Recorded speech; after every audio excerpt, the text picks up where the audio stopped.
Hello friends, আসসালামু আলাইকুম। সবাই কেমন আছেন?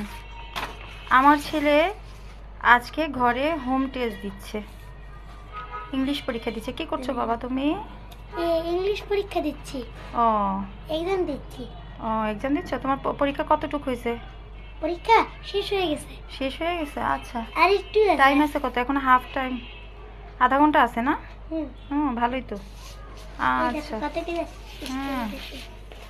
হুম হুম হুম হুম ওয়াও ওয়াও ওয়াও ওয়াও, অনেক সুন্দর। হ্যাঁ দেখেন, মাশাআল্লাহ, সে লিখে ফেলেছে সব। হুম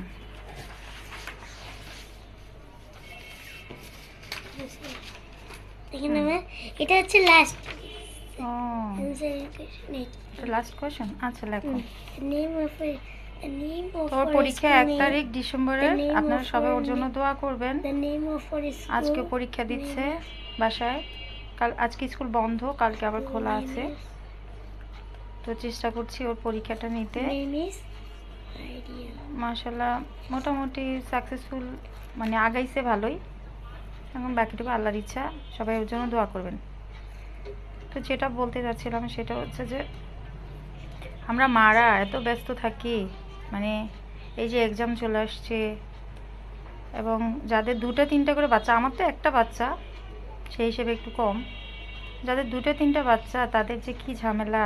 2টা বাচ্চাকে 2টা স্কুলে নিয়ে যা, আবার যদি দুজনে 2 স্কুলে পড়ে, আবার ডে শিফট মর্নিং শিফট, সেটা যদি হয় তাহলে যে কি প্রবলেম সৃষ্টি হয় বাচ্চারা সেই ক্ষেত্রে, মানে 2টা বাচ্চাকে 2 দিকে নিয়ে যাওয়া, 2 টাইমে নিয়ে যাওয়া, আবার তাদের এক্সাম, তাদের পড়াশোনা, তাদেরকে কোচিংয়ে নেওয়া, বাসায় পড়ানো, মানে হিমশিম খেয়ে যায় মারা।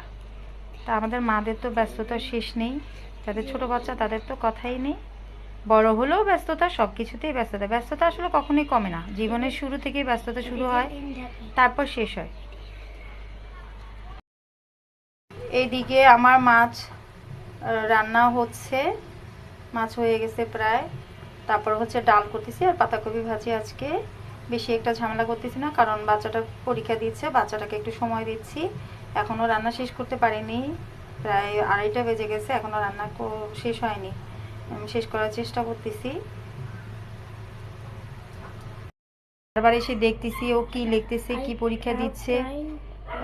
ও খুব ব্যস্ত, ও কথা বলতে পারতেছে না পরীক্ষার কারণে। আপনারা সবাই একটু ওর জন্য বেশি বেশি দোয়া করবেন।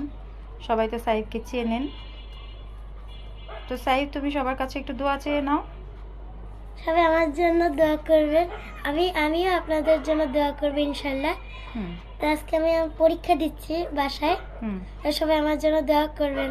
আল্লাহ হাফেজ। আল্লাহ হাফেজ। আচ্ছা, আসসালামু আলাইকুম। তো আমি আর বেশিক্ষণ ভিডিওটা বাড়াবো না। আপনারা একটু ভিডিওটা দেখবেন, একটু লাইক কমেন্ট করবেন। না, আমার অঙ্ক শেষ। ইংলিশ শেষ, ইংলিশ পরীক্ষা শেষ। ওকে, তো আজকে এই পর্যন্ত। আল্লাহ হাফেজ, আসসালামু আলাইকুম।